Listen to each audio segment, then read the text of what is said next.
Congratulations and celebrations. Sir Cliff Richard, for decades the housewife's favourite who serenaded the Queen, tonight fending off an allegation of sex abuse.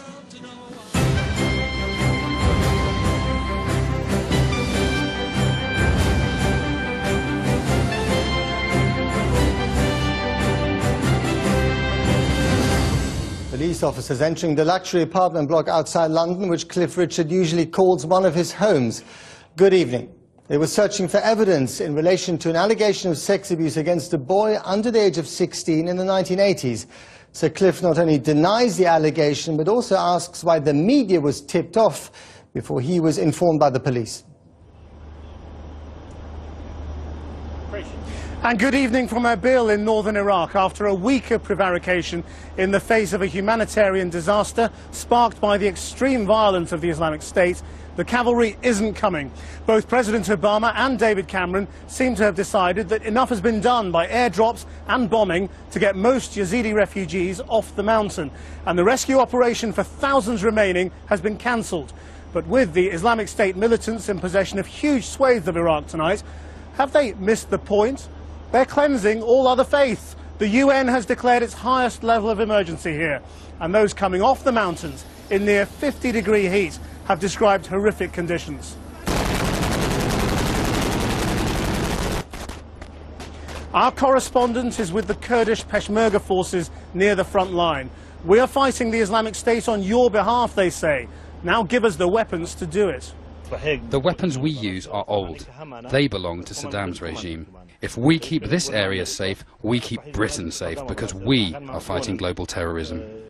Also tonight, good news if you've got your A-level results today. They may not have been what you hoped for. In fact, grades have fallen for the first time in 30 years. But universities are literally fighting over you to fill a record number of places. The American suburb, which has become a war zone 5 days after the killing of an unarmed black teenager by white police officers. A depressingly familiar story, but this time with an unusually inflamed response. And she's British, she's a Christian rock star with a huge following in America, and today she's coming out. After years of battling her demons, she now finds herself battling bigots within her community. When I was 13, I was just beside myself, sobbing into my bedroom carpet, saying to God, you know, you've got to take my life away. I can't actually handle this. Like, I can't be a Christian and gay. These things don't work in my family, in my universe, in my world. We'll talk to Vicky Beeching live and debate homosexuality and the church. He's a music legend with a career spanning 5 decades and an estimated 250 million record sales worldwide. But Sir Cliff Richard's Berkshire home has today been searched by officers from South Yorkshire Police. They're investigating an alleged sexual offence said to have taken place in Sheffield during the 1980s involving a boy under the age of 16. Our Home Affairs correspondent Simon Israel reports from Sunningdale in Berkshire. A police convoy drove into the Berkshire grounds of this very private and palatial estate at 10 o'clock this morning. They were armed with a search warrant. It had been issued to an investigation team from South Yorkshire Police's Public Protection Unit. They are looking into an allegation dating back to the 80s when Sir Cliff Richard was in his 40s. It's a claim that the pop icon sexually abused a young boy at an event for the evangelist Billy Graham in Sheffield back in 1985. It was said to have taken place away from the thousands who packed into Bramall Lane football ground for the preacher's sermons. First of all, I'd just like to confirm that South Yorkshire Police have gained entry into a property in the Sunningdale area of Berkshire. Officers are currently searching that property. A search warrant has been granted after police received an allegation of a sexual nature dating back to the 1980s. This involved a young boy under the age of 16 years. No one has been arrested at this stage, and the owner of the property is not present. That's all I have to say for the time being, so thank you very much for your time. I love coming here because I always feel that I can, recharge my batteries. Sir Cliff was not at home, but in Portugal, where he's on holiday and helping to raise funds for charity. It was from there he issued a statement today in which he said, "For many months I have been aware of allegations against me of historic impropriety, which have been circulating online. The allegations are completely false. Up until now, I have chosen not to dignify the false allegations with a response, as it would give them more oxygen. Today he was left with little choice. The 73-year-old had no notice of the search, but he points out the media did. He made a more than subtle hint that it was the police who tipped them off, although South Yorkshire deny doing this. Sir Cliff's seen as the ageless pop icon. His career spans more than 50 years and is the only artist to have had #1 hits in 5 consecutive decades. Congratulations, the song brought him solo acclaim, even though it only got him 2nd place in the 1968 Eurovision Song Contest. He became the first pop star to be knighted in 1995, and his popularity has endured ever since. But today is a far cry from those carefree times. The police spent 5.5 hours inside Sir Cliff's flat and left as they arrived in a convoy of unmarked cars. Sir Cliff said he will cooperate fully should the police want to question him. Well, we can talk to Simon now live in Sunningdale. Simon, how did Sir Cliff Richard's name get into the public domain so quickly? Well, quite quickly, quite honestly, there's been a leak. South Yorkshire Police deny the leak came from them, but there is no doubt that someone within that investigation, or with knowledge of that investigation, and probably someone associated with the police, leaked that information, tipped off an organisation, I'm told yesterday, about the intention today. Now, this appears to go directly against, if you can remember, what Lord Leveson, following his inquiry, stipulated should be the case, and that only in exceptional circumstances should suspects be named by the police. And those exceptional circumstances are when the public is at risk or is in danger, or perceived to be in danger. Quite clearly here, that is not the case. But now Sir Cliff's name is out there. And it may be that sooner or later he may find himself the subject, as we have learnt from previous cases, the subject of even more allegations. Now his name is in the public domain. Simon Isol, thank you very much indeed. Well, in the last hour, President Obama has been speaking on the situation in northern Iraq. Let's go live to Krishnan, who's in Erbil. Krishnan.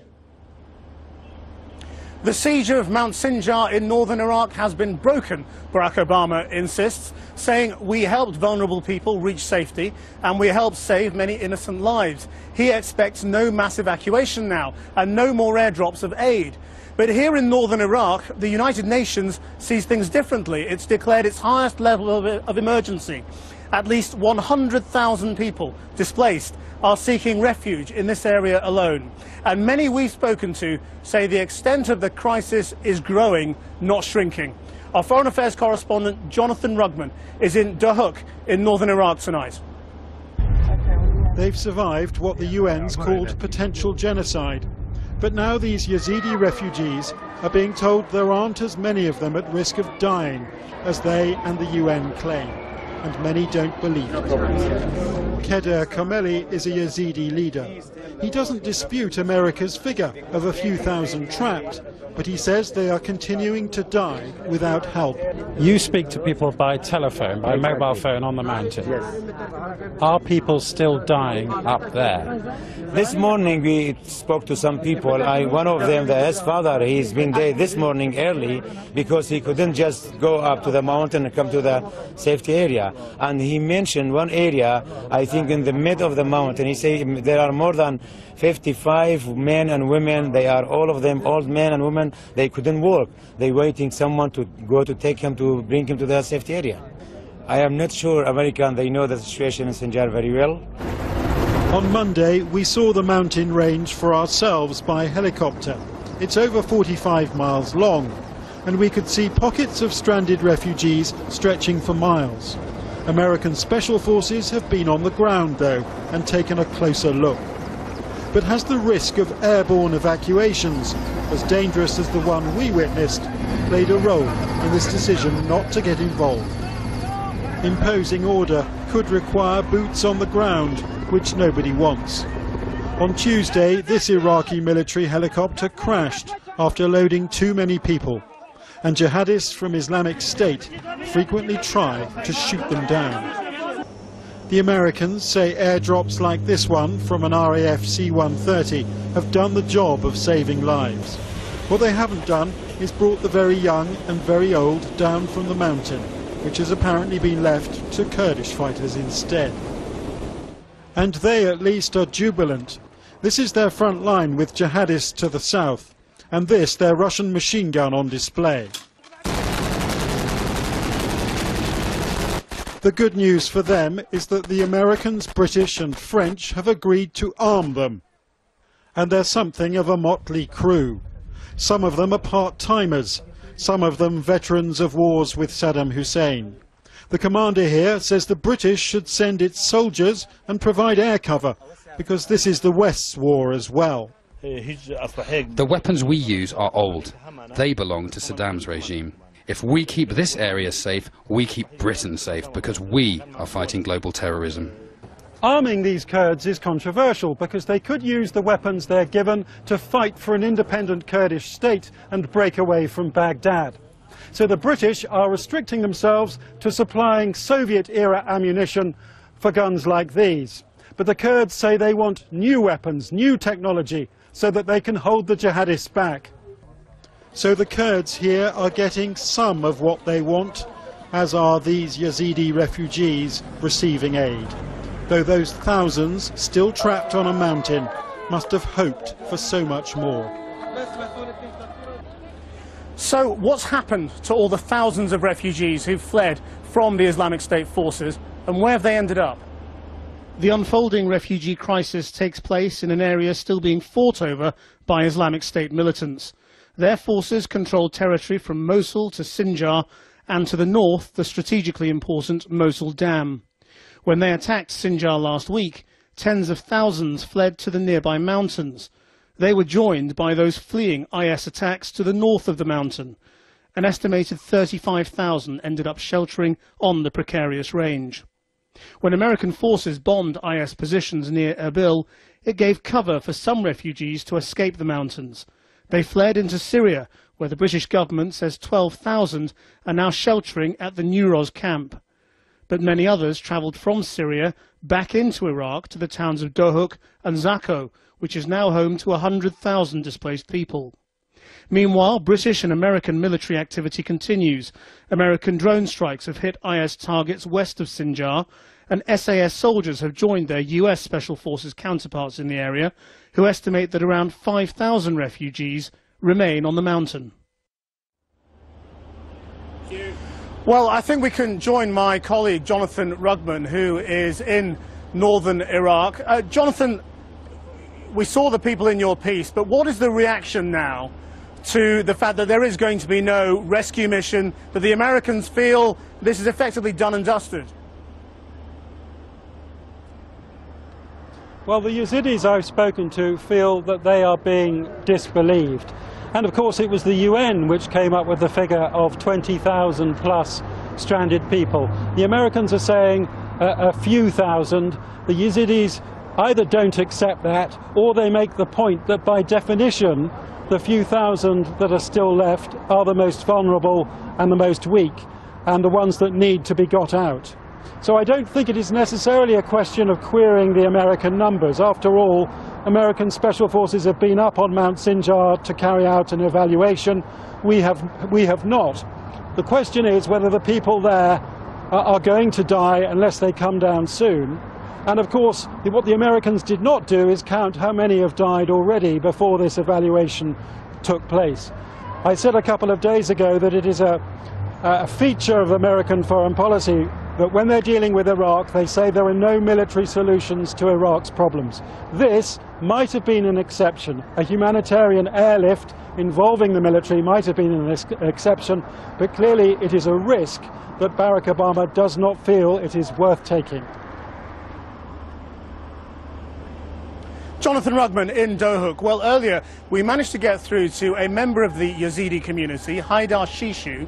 And he talked to us from the Sinjar mountain range itself, describing the situation there now. Most of the families from Sinjar are displaced now. Not many of them left on the mountain. Around 1,000 or maybe 1,500 families.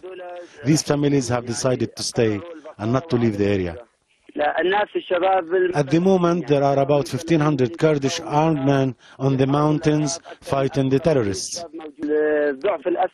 We don't have enough arms to attack the terrorists too, so all we can do is try to defend our families. That's all. The aid reaches certain areas, but not all.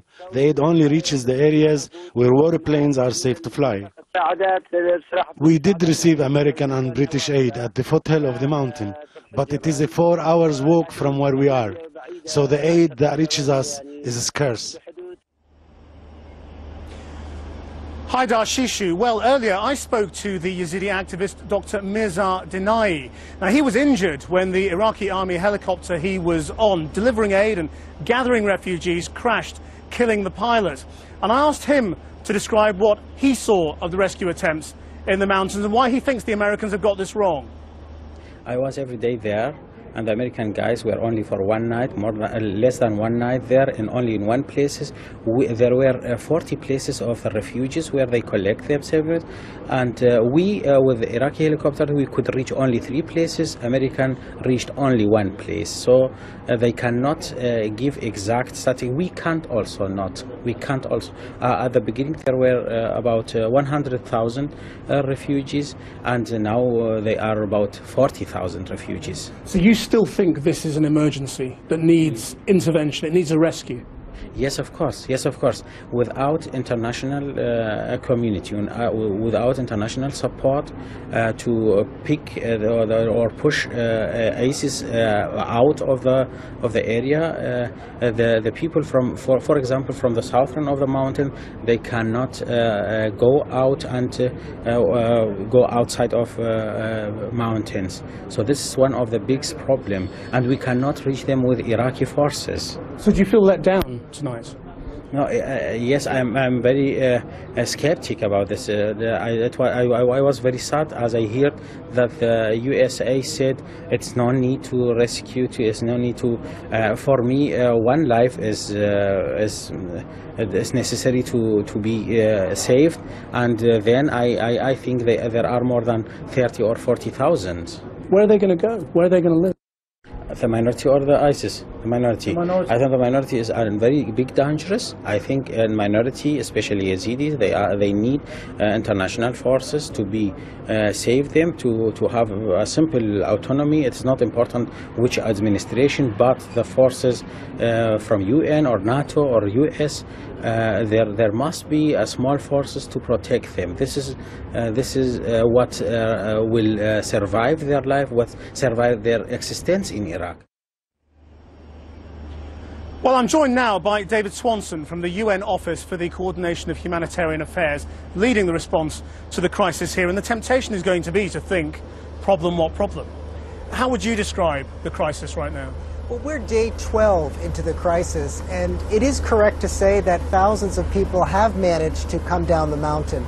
But I don't think the crisis is over by a long shot. We still have thousands of people still up on the mountain in urgent need of life-saving assistance, including food, water, and shelter. And so what needs to be done to deliver that? We need to get to them as quickly as possible. Not just that, we have to make sure that we have all the resources mobilized so that when people come across the border, we're able to provide them the life-saving assistance they need as soon as they come across. Do you think now is the time for a big international intervention? I think it's very, very important for all the international community to be fully acknowledging what is actually happening. The sheer scale of the displacement situation here in Kurdistan is quite remarkable, and it's an extremely complex humanitarian situation at the moment. So this is much bigger than the Yazidis on the mountain? I mean, it's a much bigger picture. This is just one component of a much long-standing, protracted internally displaced crisis. We have 1.2 million people displaced across Iraq, not just what's happening here. This has galvanized people's attention, but this particular crisis is impacting all Iraqis, not just minority groups. Are the airstrikes, the limited airstrikes, making your life easier? I mean, is it making things better, and therefore do you need more of it?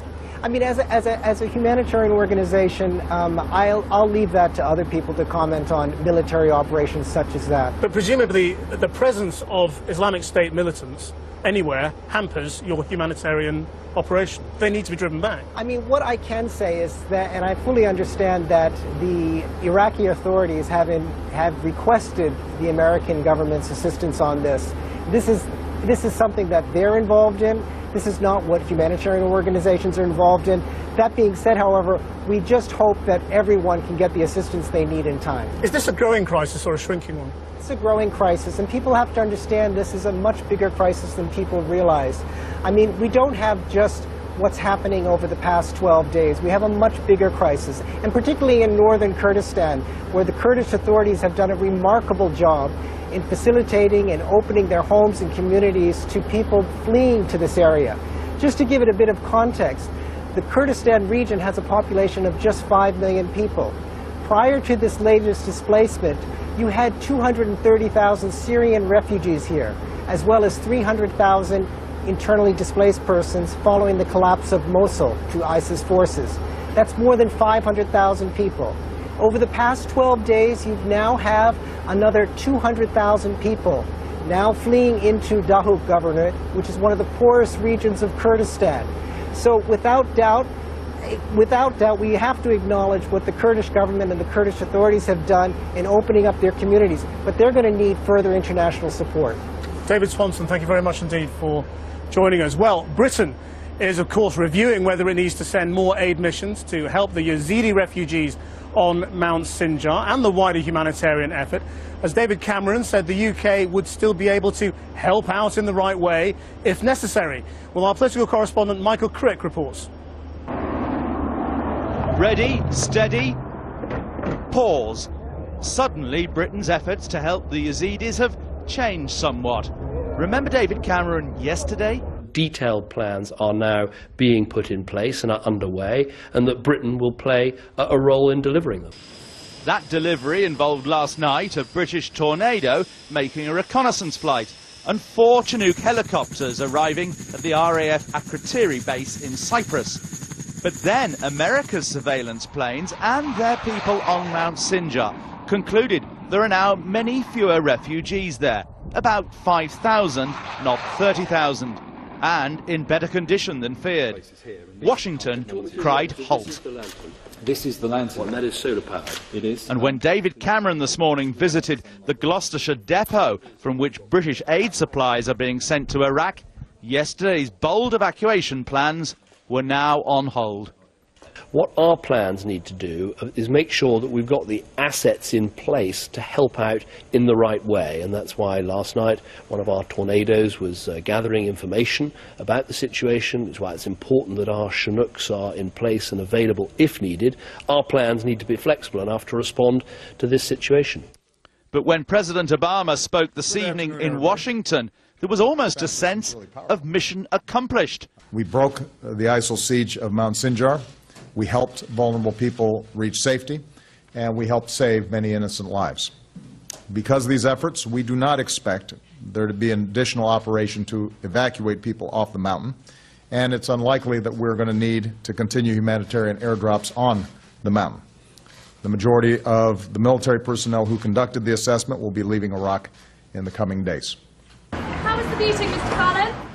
This lunchtime in London, the Emergency Cabinet Committee Cobra fell in line with America's decision not to proceed with rescue flights. And the government announced tonight they're now reviewing the need for more aid drops from the air, since there now seem to be adequate supplies on the mountain. But the wider problem of ISIS remains, of course. President Obama said American airstrikes against them will continue. And many Tory MPs think Britain should join such military action. Bread alone, humanitarian help alone, is not going to deal with the root causes of this crisis. It is going to require bullets, that is taking out ISIS, who want to spread their evil across the whole of the region, not just in Iraq. We have a UK strategic interest. We also have a moral imperative to protect innocent women and children. But for now, Britain's efforts remain mainly humanitarian. More from northern Iraq later on in the programme, but for now, back to Matt in London. Thanks, Chris. Still to come tonight, experts warn that being overweight can put you at greater risk of developing cancer. And the British singer who took the American Christian rock scene by storm speaks of the struggle with her faith as she finally comes out as gay. I was imagining when I moved to America it would be slightly more open-minded, and it actually felt like really going back in time.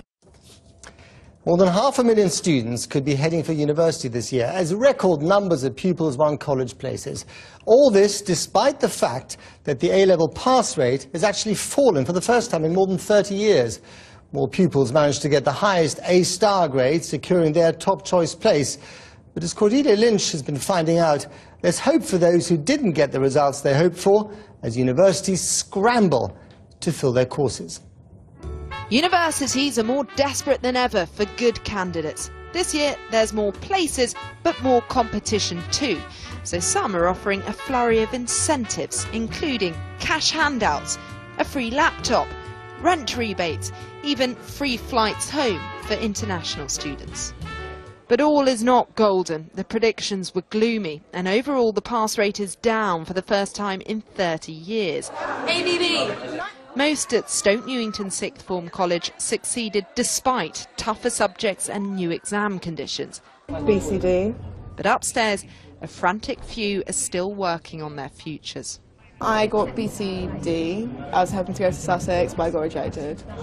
So what's the plan now then? Well, I'm actually looking to go to abroad.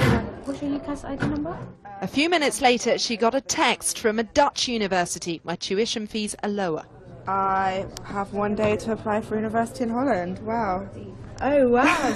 so good news. Okay, that means I need to get home and do my stuff. Others are hoping to trade up after doing better than expected. With 3 A's and a B, Madhur now hopes he'll be able to study medicine. It's a dream. It's just, you know, speaking to patients, learning about science and everything. It's just beautiful. As you know, that this is not a teacher training course, it's a course that looks at education. This is one of the many clearing offices they can call. It feels a bit like a trading floor, and we're told it is a buyer's market with 30,000 more places offered to students. This year it seems a little less about what they can do for universities, but rather what universities can do for them. On this hotline, a new crop of callers is expecting to be wooed. I have had a few applicants ask for iPad because they've heard somewhere else that some universities is offering iPads, yeah. So people actually want gifts? Yeah, freebies, really, whatever they can get. What do you make of that? Well, we do have other stuff, so usually we would talk about what it is that we provide, because we've got the National Scholarship Programme, and that offers about £3,000 to students. If they meet the criteria, then they can apply for that. So usually I would say, well, we don't offer iPads at the moment, but we do have the NSPs. Students are holding out for a good deal with a keen eye on their bank accounts. Obviously, with the introduction of higher tuition fees, people are shopping around, they're seeing what they can get, and we have seen examples of universities offering incentives to people to pick them over competitive universities. The class of 2014 represent rapid change, but they've opted for traditional subjects. Maths is now the most popular. It should help them get into university and get the jobs that will pay off their debts. Cordelia Lynch reporting. An American suburb resembles a war zone. Tonight, President Obama has called for peace and calm in the Missouri town of Ferguson after a fourth night of rioting between protesters and police. Officers carrying heavy weapons and backed by military vehicles fired tear gas and plastic bullets as crowds who've been on the streets since an unarmed 18-year-old man was shot dead by a police officer on Saturday, opening up a chasm of racial tension. Here's our Washington correspondent, Kylie Morris. 5 days after his shooting, and this is how Michael Brown is being remembered, with tear gas, smoke bombs and riot gear. No longer a peaceful protest when you try to injure people. You must disperse now. Even as they asked protesters to refrain from violence and confine their protest to daylight hours, St. Louis County Police went into combat mode. They say because they themselves had been targeted by protesters with bricks, bottles and Molotov cocktails. It's not fair to us because you have people out here that's actually out here to protest, but then you have people that's just being ignorant, you know, and you're going to get that anyways because everybody not going to cooperate, you know. Yeah, yeah. As far as, you know, just people being mild, I mean, have people been fairly calm, as you said, compared to other nights? Such dramatic scenes on the streets of Middle America, today drawing direct intervention by the president himself. There is never an excuse for violence against police or for those who would use this tragedy as a cover for vandalism or looting. There's also no excuse for police to use excessive force against peaceful protests or to throw protesters in jail for lawfully exercising their First Amendment rights. The community of Ferguson remains desperate for answers. Police have given away very little, insisting the teenager was shot after he assaulted and went for the gun of an officer whose name they're refusing to release. But eyewitnesses to Michael Brown's shooting describe a different story of an 18-year-old with his hands held high as he's shot down. The kid breaks away and he started running away from the cop. The cop follows him and kept shooting, and the kid body jerked as if he was hit. And after his body jerked, he turned around, he puts his hands up, and the cop just continues to walk up on him and shoot him until he goes all the way down. Tiffany Mitchell watched the scene from a window. Here she is in the green shirt on the street directly after the shooting. The second time he says, "I'll shoot," it wasn't even a second later before the gun just went off. But Dorian Johnson was actually with Michael Brown walking home when the policeman pulled up alongside them. He says his friend never went for the policeman's weapon, but the officer opened fire unprovoked. Then my friend stopped running. His hands immediately went in the air and he turned around towards the officer face to face. He started to tell the officer that he was unarmed and that you should stop shooting me. Before he can get his second sentence out, the officer fired several more shots into his head and chest area. I did not hear once he yelled, "Freeze, stop," or "Halt." It was definitely like being shot like an animal. It was almost like putting someone to execution. Police have aggressively resisted scrutiny of what happened, arresting news reporters working in the local McDonald's restaurant. Holy see, they're media too. And sending a tear gas canister toward a crew from Al Jazeera before dismantling their camera equipment, all the time scanning the street with automatic weapons. Despite their best efforts, this small town tragedy now writ large for all the world to see. Kylie Morris. Well, now some breaking news. In the last few minutes, Robin Williams' wife has revealed that he'd been suffering from Parkinson's disease. In his statement, Susan Schneider said Robin's sobriety was intact and he was brave as he struggled with his own battles of depression, anxiety, as well as early stages of Parkinson's disease, which he's not yet ready to share publicly. Vicky Beeching, the British singer who's one of the biggest stars of America's Christian rock scene, says she's gay. It goes against everything her faith had instructed. She says she lived in shame and isolation.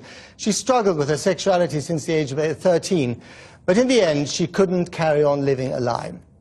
It could have a devastating impact on her career in a community that thinks that homosexuality is a sin which can be cured. Well, in a moment we'll speak to her live, but first, in her own words, she explains why she's determined to be part of change within the church itself. Vicky Beeching. Great is the glory of the Lord, and I will sing with all my heart unto you, Lord Almighty. Great is your glory, Lord.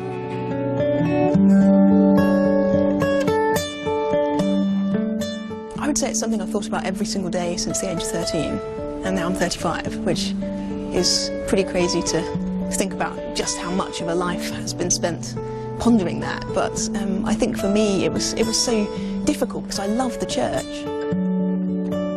One of the classic stories usually used to talk about it is one of the Old Testament stories about two cities called Sodom and Gomorrah, where God kind of rained down fire and judged these cities. And I do remember those things were taught in Sunday school with quite graphic pictures. You know, that really was quite harrowing.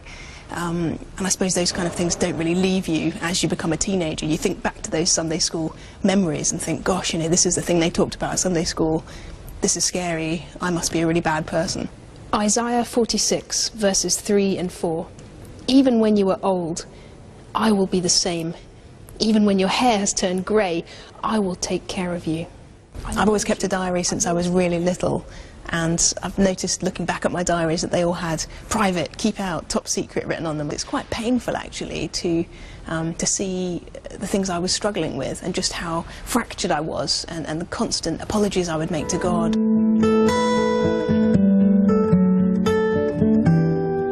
When I was 13, I was just beside myself, sobbing into my bedroom carpet, saying to God, you know, you've got to take my life away. I can't actually handle this. Like, I can't be a Christian and gay. These things don't work in my family, in my universe, in my world. At one point when I was 15 or 16, I was at a conference and they said people should come forwards if they were struggling with something that they couldn't cope with. They wanted to be free from. And so I went forwards at this meeting and had people lay hands on me and pray very loudly and shout and tell the devil to, you know, get out. And that, I think, can really fracture you as a teenager, sort of psychologically fracture you and make you think, actually, the feelings I'm having aren't my feelings, they're demonic feelings or the devil's feelings inside me. The place I felt most happy, the place I felt most at home was actually on an airplane, 30,000 feet up. So I actually felt a lot of peace when I was flying because I felt like we were all in between, and in between was easy. But when I landed, there was never really a sense of home. I really turned to, I think, trying to be the perfect student and the perfect Christian to try and make up for it. Made sure I got straight A's, made sure I got into Oxford. After Oxford, I got signed to EMI, which required a move to Nashville. Please greet Vicky Beeching. I will sing with all my heart until you love. So my time in America was largely spent in the Bible Belt. You're my God, you're altogether lovely. Which, as you can imagine, is an incredibly conservative culture. I was imagining when I moved to America it would be slightly more open-minded, and it actually felt like really going back in time. So suddenly I found myself in an environment that was even less conducive to me coming to terms with my sexuality, and there were billboards everywhere on the highways, you know, offering conversion therapy, reparative therapy to fix people. I am afraid because my livelihood has been based on working within that conservative Christian culture. My life has been about writing these songs that the church sings. They pay royalties when they sing them, and that pays my rent and puts food on the table. So once I've spoken out about this, I doubt very much whether those churches will sing those songs. If one of those teenagers could just see more people standing up and saying, actually, it's okay. You know, the Bible, which I love and I've studied in depth, you know, it doesn't actually say what we think it says about human sexuality. We've got a lot of it wrong. And I just hope there can be a message of hope to those young people to be who they are, to know that that's okay and that God loves them exactly the way they are. I'm joined in the studio now by Vicky Beeching herself, and from Springfield, Massachusetts, by the evangelical pastor Scott Lively, a man fiercely critical of homosexuality in the past and who advised the Ugandan government on their recent anti-homosexuality bill. But first to you, Vicky. I mean, there are so many whys watching your film. Why didn't you turn against the church? Why did you live in Nashville, the buckle of the Bible Belt, for 8 years? And why have you spoken out now? It does probably seem like quite a mystery to most people, I guess. Yeah. A lot of people would think that actually coming out as a gay person is almost quite blasé in this day and age. But I think I wanted to tell my story just to remind people that there are still pockets of the world, like religion, and I think also places like sport, where it still is a really big deal to speak out about sexuality, and it comes with massive repercussions. And just tell us a little bit about these repercussions. I think partially it's about wondering if your community is going to crumble, if people are going to stop phoning, kind of treat you like, you know, you've become awkward because there's something about you that they don't agree with and they don't know how to address. And then also for me, as someone who works in Christian ministry and has had a long career in Christian music, I mean, all of those people tend towards the conservative view, so it just makes me feel like I probably need to find a new livelihood. And it must have been really strange for you to be in a place like Nashville, Tennessee, to give a concert in front of a huge audience of people who loved you and applauded you, lots of adulation. At the same time, you knew that if you had come out to them in public on that stage, it would have had a rather different opinion. I think that was the thing that really crushed me in the end, that sense that what if people knew? And it wasn't something I was living out, it wasn't something I was acting on, it was just something I knew that was true about myself. And it was just something I thought about every single day. And even in my close friendships, I wondered that. I felt this sort of isolation had grown around me, because with all of these close Christian friends, I thought, well, what if they knew that this is really the way that I'm wired, who I am inside? Would they still be my friends? So it felt like my whole world really was kind of built on quite thin ice. And how supportive has your family been in all this? They've been great. I talked to my parents at Easter. And, this Easter? Yeah, and they've been really, really loving and wonderful. In terms of believing what the Bible says, they would take a more traditional line, but at the same time as not agreeing with my theology, they love me unconditionally. And I think that's, to me, that's a great model, that you don't have to agree with somebody entirely to be able to love them. So this has not diminished your faith in any way? No, I think a lot of people have wondered why I didn't leave the church, but actually my faith is stronger than it's ever been. I love the church. I want to be part of the change within that. I don't think the solution is to walk away. I think the solution is to stay in the middle of it and try and bring positive hope. Well, let's turn to Scott Lively in Massachusetts. Reverend Lively, you heard Vicky Beeching there. I mean, do you have any sympathy for her views? Has it changed your views towards homosexuality at all? Well, I have a lot of sympathy toward Vicky herself. My sister was a lesbian, and in fact, I was the person that she came out to as a teenager, and I was the person that she turned to later when lesbianism had almost destroyed her, and she became a Christian and overcame lesbianism. And so I have a lot of sympathy for people who struggle with the challenge that Vicky is facing, and I'm very sorry to hear that she has given in to the lie that she is a homosexual, and instead of continuing to try to overcome the challenge that is in her life. All of us have challenges. Vicky, let's hear your response to that. Excuse me for interrupting you. Let's hear your response. You're living a lie, according to you. You've given in to a lie. That is very much what I've been raised to believe, and I think psychologically that's actually very damaging for people, because it makes you feel like you're fighting against yourself. And I think many conservative Christians, maybe Scott too, would agree that it's actually a kind of demonic thing. So you begin to look within yourself thinking, actually these feelings are not only bad, but I'm being controlled by the devil. I mean, that's what I was told in Nashville. So I think actually it's about coming to terms with who you are and realizing we need to accept our sexual orientation as a God-given gift, rather than making it sound like it's a battle between who you're made to be and who you are. Reverend Lively, is Vicky being controlled by the devil? Well, all of us struggle with various different types of temptations. It's part of human life. Christians face these same temptations. There's no difference between the challenges that we have or anyone else in the world has. But we are called to rise above the temptations and to follow the guidance of God. He gave very, very clear, explicit instructions about sexuality. He established the one flesh paradigm in Genesis 1:27 and 2:24. That therefore shall a man leave his family and cleave unto his wife, and they shall become one flesh.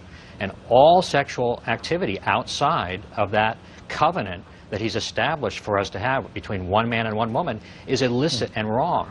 And just because you have temptations, strong temptations, to go outside of that bond, that doesn't legitimize them. I'm a married man. I've been married for 33 years. But being a man, I'm attracted to women other than my wife. But I've never given in to those temptations. It's a very different situation, though. Let me just ask you one question. Else struggling with homosexuality to do. If you're a straight person, and people use this argument on me a lot, at least today, and when I've argued this before, just as a theologian, if you're a straight person and you say, actually, it's wrong for me as a Christian to have sex outside of marriage, so I'm going to commit to one person of the same sex, that actually gives you the hope of having a life partner, of finding one person and committing to them. But if you're saying that a Christian gay person actually can't have sex outside of that heterosexual paradigm at all, it means there's no hope for them to have a partner. It's a false premise. There's no such thing as a gay person. So you do not think that people are born gay? It's an identity you adopt. So how come I can't change the way I feel? Not. I believe God has made me the way that He's made me. It's taken me 35 years to come to terms with that, and I believe it's actually part of my God-wired identity. Vicky, God has the power to help you to overcome your homosexual inclinations. That kind of teaching has been so damaging to me, and it damages so many people. I think it's one of those things that can really psychologically scar people. Vicky, Well, Vicky, you keep referring to psychology rather than to spirituality. I think that's your problem. You have adopted the thinking of the world, including the idea like science, that, you mean? That being criticized damages so science you. is not God ordained. Well, God didn't no, give us a brain and intellect. True science. No, true science and biblical theology are perfectly consistent. So psychology for you does not reflect God's intellect in us as humans. Because I would say that actually psychology is extremely... What I'm saying is that part of what it means to be human is to have a brain and to be intelligent, and God gave us that ability. So I think that the studies into sexuality are very much important. Don't you care what God thinks, Vicky? I do, and that is actually why I'm taking this step Vicky, today, so that young people thinks? don't have to listen to the kind of teaching that you peddle, because it damages... Can I just butt in very quickly and ask you a question, Reverend Lively? You helped the Ugandan government draft an anti-homosexuality law that includes the death penalty. No, I didn't. No, I didn't. What does Vicky deserve some sort of punishment? I've been on your show talking about that before. That's a lie. It's a lie. But that's a lie. I'm not going to respond to it. My position is the biblical one, that God created all human beings, there are many every single biblical person on this perspectives, planet. Though. I think that has to be acknowledged, at least on this program. I'm doing a PhD in theology. There are many ways you can read the Bible. I love the Bible with all my heart. It's my favorite book. I have a PhD myself, and I also have and we can agree to disagree on the fact that those texts can be read in different ways. There are different ways. For example, there are ambiguous in the Scripture. There are different ways to read the Scriptures on women, for example. We agree to disagree on that. Let me finish my sentence, please. Let me ask you one last. Talk. Let me ask you one last question. You had the whole setup piece, and you've had plenty of time to talk. Let me answer the question. Reverend Lively, you've both had an ample opportunity. Let me ask you one final question, Reverend Lively. Have you ever had any homosexual thoughts yourself? No, fortunately for me, I have never experienced same-sex attraction. But I understand people that have... I was an alcoholic and a drug addict. That was my challenge. I had temptations to indulge in substances of various kinds. And by the grace of God, I surrendered my life to Jesus Christ. And I was healed and delivered from that. Just as many of my friends have been whose temptation was homosexuality. I have many ex-gay friends. And Vicky, you do not need to succumb to the flesh. You can overcome that. 1 Corinthians chapter 6, 9 to 11. Actually, we're going to have to leave it there. We've run out of time. Fascinating stuff. Watching you both, listening to you both. Thank you very much, Reverend. Thank you very much, Vicky Beeching. Obesity, not just bad for you or overall health, it can also increase your risk of developing cancer. A major new study found that overweight people have a higher risk of developing some of the most common forms of cancer. And it warns that if the nation's collective waistband continues to expand, it could lead to thousands more cases every year. Our health and social care correspondent, Victoria MacDonald, has the story. Twist your right hand towards you and your left hand away from you. This is keeping fit and healthy during and after cancer. At the Maggie's Centre in West London, they place enormous emphasis on this, exercise and a good diet. Often we will have people who will be coming to inquire about, are there things that I could do within my own diet that will help me in my own situations. And that's where our workshops and our sessions and our nutritional advisors can help people. But today there is a warning to keep your weight down to avoid cancer. In the biggest study of its kind published in The Lancet, data from 5 million UK adults shows a strong link between obesity and 10 of the most common cancers. In total, we estimated for those 10 cancers that were most associated, over 12,000 cases a year are probably due to overweight and obesity. So it's a really substantial public health impact of this relationship. Taking a person's body mass index, the measure of body fat, they found for an average height person, each 2 to 2.5 stone increase in weight heightened the risk. In cancer of the uterus, there was a 62% increase. In gallbladder, it was 31%. But the risks were also shown in kidney, cervix, thyroid, leukemia, liver, colon, ovarian and breast cancers. Uterine cancer was the particular cancer type that had the strongest association. We estimated that for an average height woman, adding an extra 2 stones of weight would increase the risk of uterine cancer by more than 60%, so a really big effect. And we think that's responsible for about 3,500 cases of that particular cancer a year. Breast cancer, the relationship itself was weaker, but because breast cancer is so much more common, it actually is still responsible for several thousand cases. Although the study authors do acknowledge cancers are caused by a variety of factors, they have stripped out elements such as alcohol and smoking. So they say the 12,000 cancers a year is a good estimate. They already, of course, know about the need for a healthy lifestyle here, but what today's study delivers is actually a strong public health message, because what it's saying is that obesity is having a devastating impact on people's lives and their health. Looking after her fitness and weight is something Pam Reedhead is already conscious of after developing breast cancer 3 years ago. It does make you think a bit more about sort of, you know, what you're doing, whether you're overeating and trying to sort of be healthy. But I don't know. I mean, you sort of think, having had cancer, I feel really good now, and I think I've been doing the right things up until now, but maybe I'll think a bit more about it. But now the need will be to persuade others to think about it, because the study authors also warn that if the obesity rates continue to rise, there could be over 3,500 extra cancers every year as a result. Victoria MacDonald. Well, now back to Christian in northern Iraq. Krish. Tonight's main news, the ongoing humanitarian crisis here in northern Iraq, struggling to cope with well over 100,000 refugees. Tonight it's emerged that in their emergency Cobra meeting today, the British government agreed they will supply arms to the Kurdish authorities if the Kurds request it. Well, our political correspondent Michael Crick is in Westminster. Michael.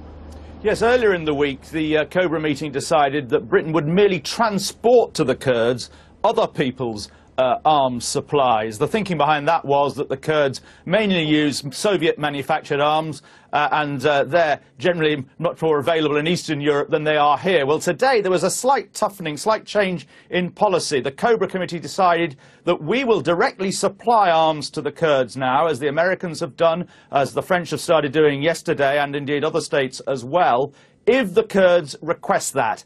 That's ahead of a European foreign ministers meeting tomorrow, at which there'll be an attempt to coordinate arms supplies to the Kurds across the EU. Michael Crick, well, I'm joined now by Savina Daoud, who's an Assyrian Christian born and living in Erbil. She's the representative for an international campaign to protect minorities in Iraq. Tell me, you've been talking to refugees, Christians who flooded into Erbil over the last few weeks.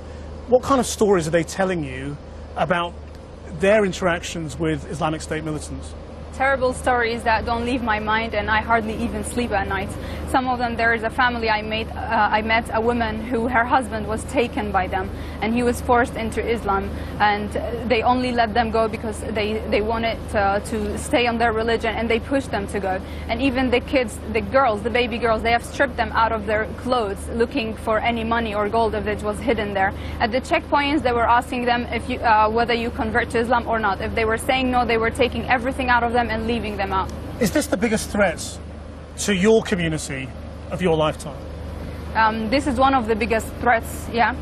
It looks like they're forcing us out of our land. We are the roots of this land. They're forcing us out of it as Assyrians, Christians, and so it seems one of the biggest threats for our community, yes. Over the last couple of days, we've heard from Christians saying they want to leave. There's no future for them.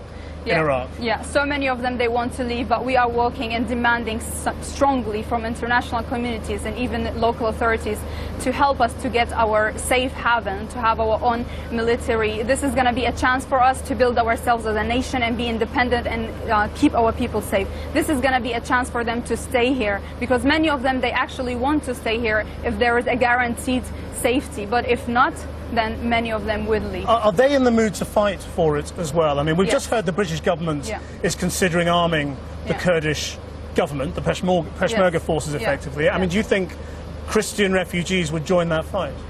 There are so many young men who actually want to go and defend their lands. Even when they were asked to evacuate, so many of them, they wanted to stay independent and defend their lands. They wanted to be equipped with weapons, but they did not have, and they were asked to evacuate. So yes, we have so many people, not only in Iraq, we have Assyrians around the world who want to come back and defend their lands and stay and force us to stay here. Obviously it's not what you want, but do you ultimately see this being settled through war? I hope not. We wish not, but the problem is, like, I see that ISIS, they are not in huge amount. We have Iraqi army, 10,000 more than, like 10 times more than them. We have the Peshmerga there more than them, and US wants to support, France wants to support, the UK wants to support.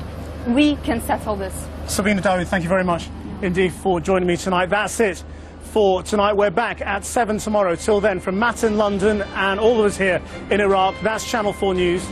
Good evening.